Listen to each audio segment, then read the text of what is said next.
If you would, open your Bibles to Daniel chapter 11. We got singing the first song, and I looked down, my notebook wasn't there. My heart went, ah! I wasn't sure where it was. I was pretty sure that I had brought it, but I found it.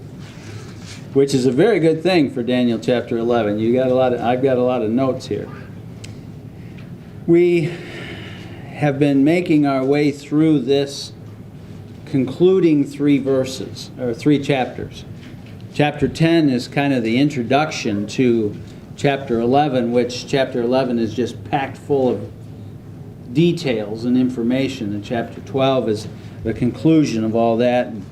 We entered the scene with Daniel 10, and he was sad. He was remorseful. He was anticipating that once that 70-year captivity was up, there would be this great mass of people that would want to go back to Jerusalem, want to go back to temple worship, want to go back to the things that he was passionate about. What he found out was a lot of them weren't passionate about it. And they had gotten comfortable in a pagan world, in a pagan society, and they didn't flock back like he thought they would. And he began to pray about it, did what Daniel does. And he began to pray about it, and he began to get some, the messenger of God came and began to explain to him why. There was still yet more purging to do. And in chapter 11, he begins to explain to him more and more details. In fact, such a detailed account that it would take the God haters and the Bible haters to task, and they would say, there's no way he could have said those things. There's no way he could have prophetically stated those things. I mean, right down, and this is where chapter 11 gets hard, right down to the details of kings giving their daughters to other kings to build alliances. And we're not just talking like we had been in the earlier visions of one kingdom that reigned a dynasty period of time, and then another kingdom reigns a dynasty period of time. Now the messenger of God is getting right down into, there's going to be 4 kings that do this, and there's going to be a king that does that, and this king's going to invade that empire, and this king's going to give his daughter to that king and try to build an alliance, but that backfires on him. And all of these minute details, if you had been living in that day, if you were a godly man living in that day and could read what Daniel recorded, you'd be able to, it'd be like reading the newspaper today. And you'd be able to know, okay, this king did this, and Daniel's prophecy says the next thing that's going to happen is that. And you can take that to the bank. You didn't have to worry about that not coming to pass. And so the God haters try to make it so that they say Daniel wrote this after the fact. Daniel wrote these things after history took place. It's too accurate. It's too specific. It couldn't have been written beforehand. Well, it is when it's the messenger of God giving you the message. And it's God working out every detail. And the big picture takeaway that I want to get out of Daniel 11 is not identifying every king. Now, you can do that. You can do that easily. If you take Daniel 11 and you can take secular history, you can take biblical historians, you can take Josephus, who is a great biblical historian, and you can sit down and read Daniel 11, and you can go through, okay, that's this king. Okay, he had this son. Okay, he had this daughter that he married off to this king, and they'll name all the names.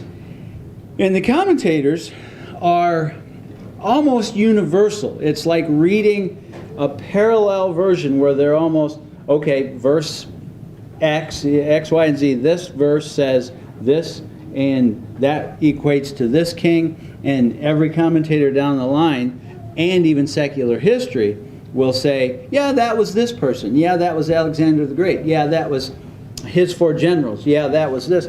And so you can do that, and you can do it fairly easily if you have a mind to. It's not my goal to identify every king and every king's daughter and all those details. my goal is to show you the specificity of what God has to say and how that He has to say it.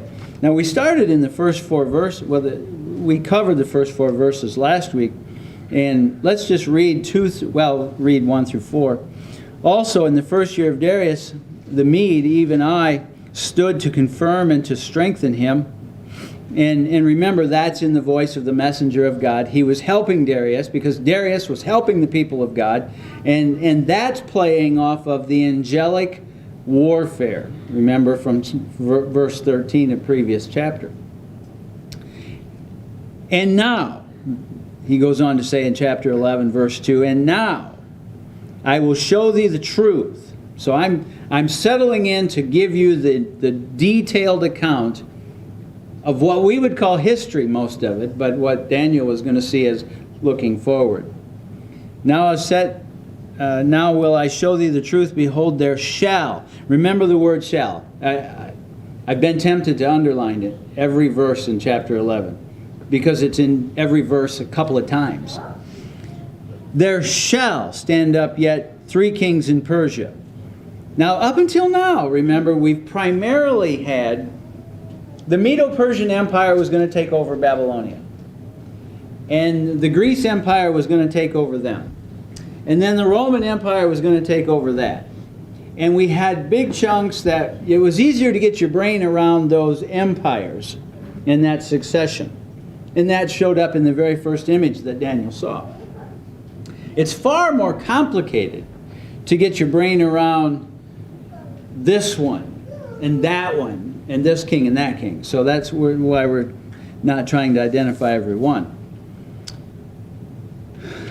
So behold, there shall be yet three kings in Persia, and the fourth shall be far richer than they all, and by his strength, through his riches, he shall stir up all against the realm of Greece. And a mighty king shall stand up and rule with great dominion and do according to his will. And they've identified him as Alexander the Great. And when he shall stand up, his kingdom shall be broken and divided towards the 4 winds of heaven, and not to his posterity. Remember, Alexander the Great didn't have any children that could reign, so his 4 generals took over the kingdom, and so on. Verse 5 is where we begin to pick up the text for our study tonight. And again, this is the next layer of information with far more information in this layer, and it'll take us, not tonight, we won't get that far, but what he's going to say in this section will take us all the way to Christ's second return, his triumphant return, as he conquers the Antichrist, as he conquers all that oppose. Verse 5, and the king of the south shall be strong. Now, if I remember to do it, and the king of the south shall be strong, and one of his princes, and he shall be strong above him, and have dominion, and his dominion shall be a great dominion. Notice how that is declarative, definitive. There's no question about this. This is what is going to happen.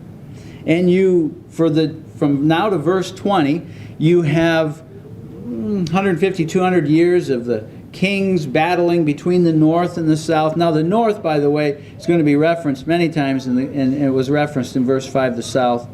The north is Syria, and the south is Egypt. The kingdom of, the empire of Syria and Egypt, north and south. And Israel's caught in the middle. In fact, in verse 16, let's set the stage by reading a piece of this. In verse 16, and he that cometh against him shall do according to his own will, and none shall stand before him, and he shall stand in the glorious land, which by his hand shall be consumed. Now, I believe what he has reference to, the glorious land, is the land of the people of God. You have Syria to the north, you have Egypt to the south, and you have this constant back and forth tug of war. Picture in your mind a picnic and an old rope and a mud puddle in the middle. And I don't care how you do it. The Hatfields on this side and the McCoys on this side, and you've got that tug of war. And somebody gets pulled into the mud, and then somebody else gets pulled into the mud. That's what's going on. The land of Israel's in the middle. The land of the people of God's in the middle. They're not even a sovereign nation. They don't even have their own king. They're under whoever's in charge that week. And this one comes in and is dominating for a while. This one comes in and is dominating for a while. And in verse 16, I think that's what he's talking about. They're standing in the glorious land. And the people of God hate it. The people that love the Lord. The people that want to worship in the temple. The people that want to have Israel back to the way it was, with Israel being the obvious people of God. But those days in his day are long gone.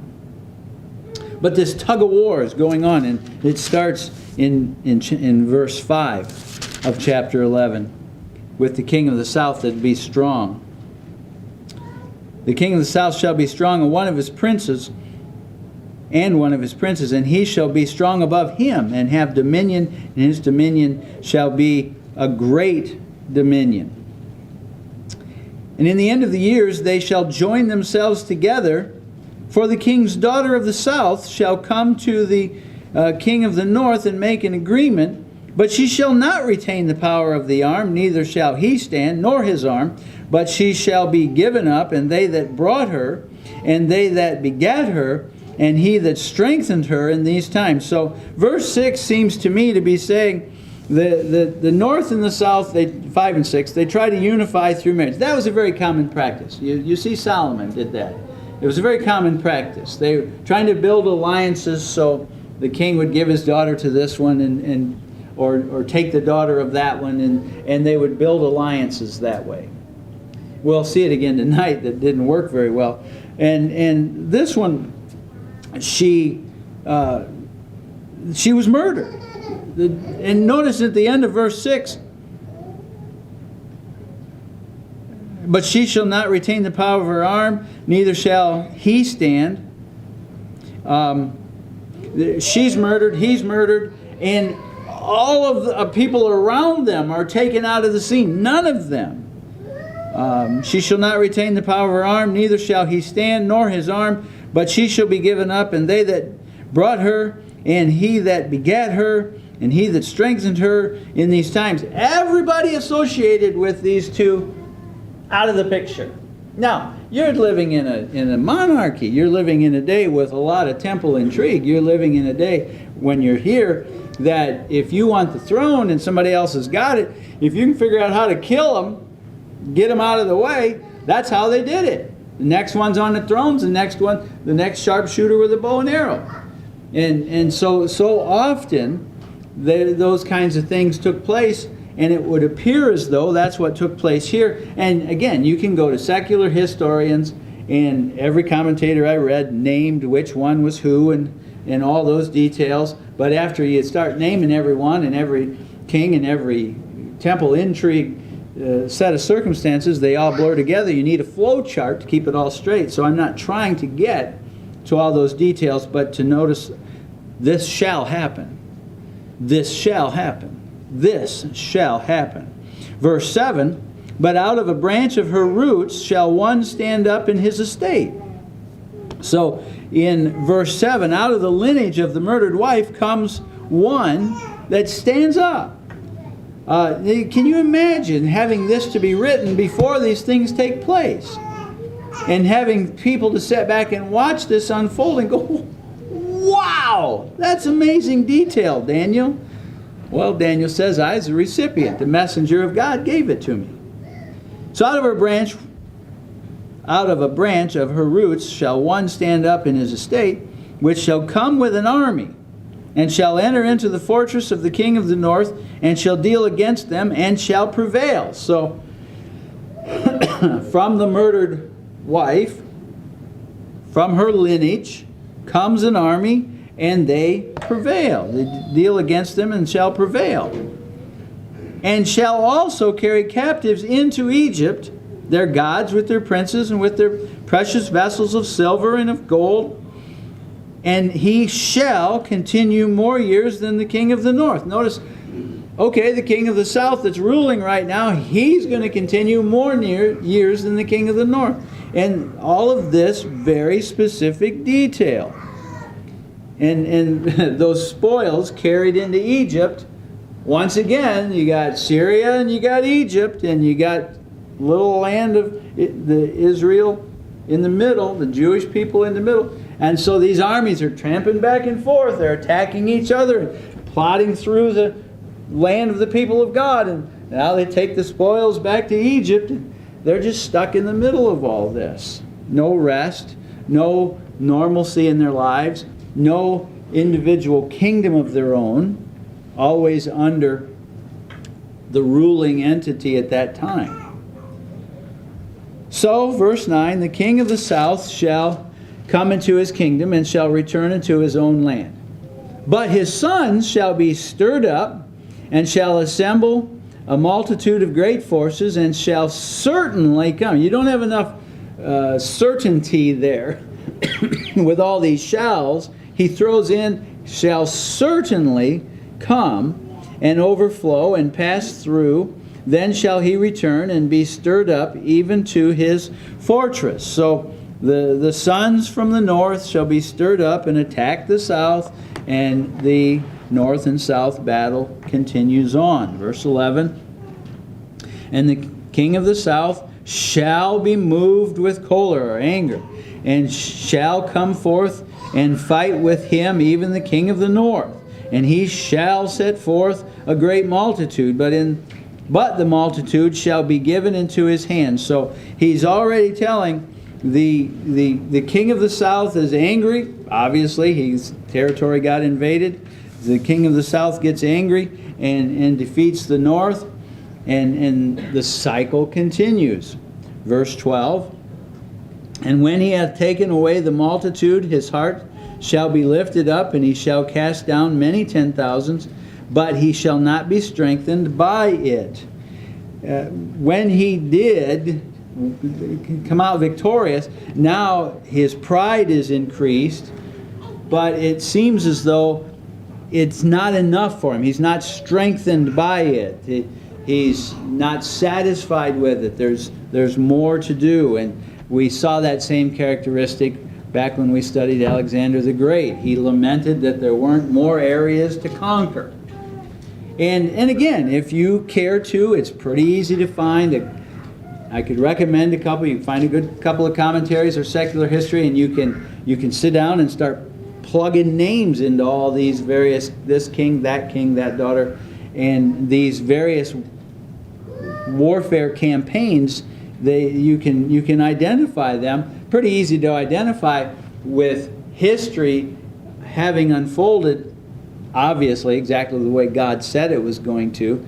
So that's why the commentaries all agree, that one is this, that one is that, the daughter that died was this, the daughter that and on that goes. That's not our point in this, to try to identify those.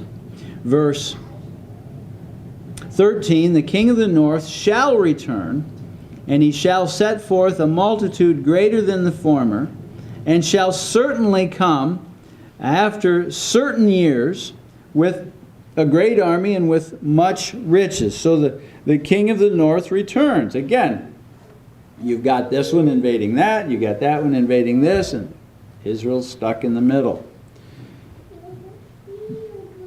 Verse 14, and in those times there shall many stand up against the king of the south.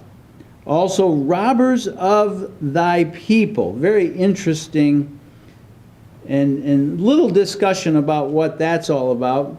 Robbers of thy people shall exalt themselves to establish the vision, but they shall fail. It would seem as though in verse 14, the robbers from thy people, it's the people of God, the people of Israel, Jewish people, exalting themselves, thus establishing proving the vision proving the details of the vision as they live out the details of the vision, but their efforts, they themselves shall fail in their attempts. Verse 15, so the king of the north shall come and cast up a mount and take the most fenced cities. So the king of the north is now very powerful and taking the most fenced cities. And the armies of the south shall not withstand, neither his chosen people. I mean, the best of the best, the elite, the select, the military's finest, all fall in verse 15 to the king of the north.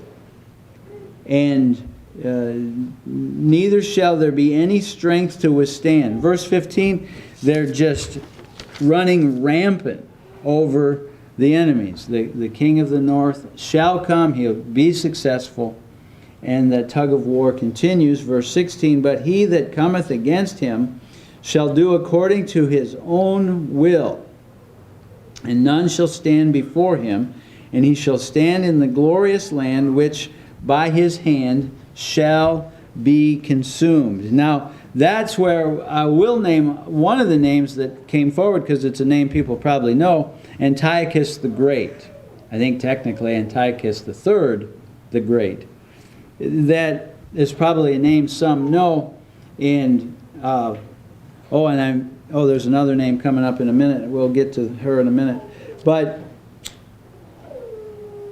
he that cometh against him shall do according to his will, and none shall stand before him. There's no hope of stopping him. He yields a powerful army. He has powerful forces. The chosen men, the fenced cities, none of those folks can stop him. Antiochus the Great was a dominating force of his time. And again, you sit down with a half a dozen concordances, and they're all going to come up with the same name and the same basic dates and the same basic details, because history, you don't need history to do it, but history in this case proves what the messenger of God said to Daniel. But Daniel wrote it before it ever took place. But it's all in the glory. It's happening back and forth on the glorious land, which by his hand shall be consumed. There's a couple of things about that. The glorious land, this is taking place on Jewish soil, supposedly. They don't have any sovereign territory at this time. And the land is consumed by this. Whoever's in charge, whoever's the ruling entity in that time frame, they're mustering armies. They're feeding and weaponizing armies. They need money. They need resources. And they'll pillage anybody that's in their path. They'll plunder and pillage and take any way they need to, whatever they need. Now, Israel's not a sovereign territory at this point. So whoever's in charge, they're essentially going to be paying some kind of tribute or tax or something to them. And this thing gets so burdensome that and the sustenance that you need to fight battles, just the stuff you need, not just the money, the financing, but the stuff, and then to feed these military operations and so on that are motoring back and forth across their land. What does it say at the end of verse 16 about that glorious land, which by his hand shall be consumed? This is devastating. And it's an ongoing, again, it comes back to some of the answer that Daniel was given when Daniel was so lamenting. Why isn't the rebuilding going better? Why, after the 70 years, didn't this, flip a light switch on and pull the dust covers off the temple and everything go back to normal? Because Israel hadn't really learned their lesson. If we don't learn our lessons quickly, this is just practical. It takes longer to get through things if we don't learn in the process of how to get through them better. And that's certainly true with godly wisdom. We live life without godly wisdom and make big mistakes. And that seems to just multiply out and take longer and longer unless the Lord blesses with some godly wisdom and the grace to implement it and learn our lessons and not make the same mistakes. Well, they hadn't. They hadn't done that. And God wasn't done chastising. They weren't in the 70-year captivity anymore, but they didn't go back to things as normal either. And it doesn't appear as though they ever will until the Lord's second coming. And so this is devastating to the land, and it's hurtful to Daniel because he loves that land and he loves that thought of temple worship. When he prayed towards that land. He prayed towards that temple. And it's not unfolding like he had thought. After this shall he turn. I missed verse 17. And he shall set his face to enter with the strength of his whole kingdom, and upright ones with him. Thus shall he do. This is what he's going to do. And he shall give him the daughter of women. Apparently just a model young lady. I mean, I would suppose beautiful and refined and educated, and most believe it is his own daughter. Give him the daughter of women. Now, verse 17, the northern king offers a very special young woman to marry the southern king, and no doubt it was under the idea of building alliances and under the ruse of good faith, and all the historians agree it was an attempt to plant a spy in a kingdom that wasn't really ally. He had conquered them, but they weren't under his domain. They weren't being an ally, so we're going to plant a spy. If the commentaries are right, it's Cleopatra. But the thing didn't go like the plan was. Let's look at verse 17. He shall set his face to enter with the strength of his whole kingdom, the upright ones with him. Thus shall he do. This is what he's going to do.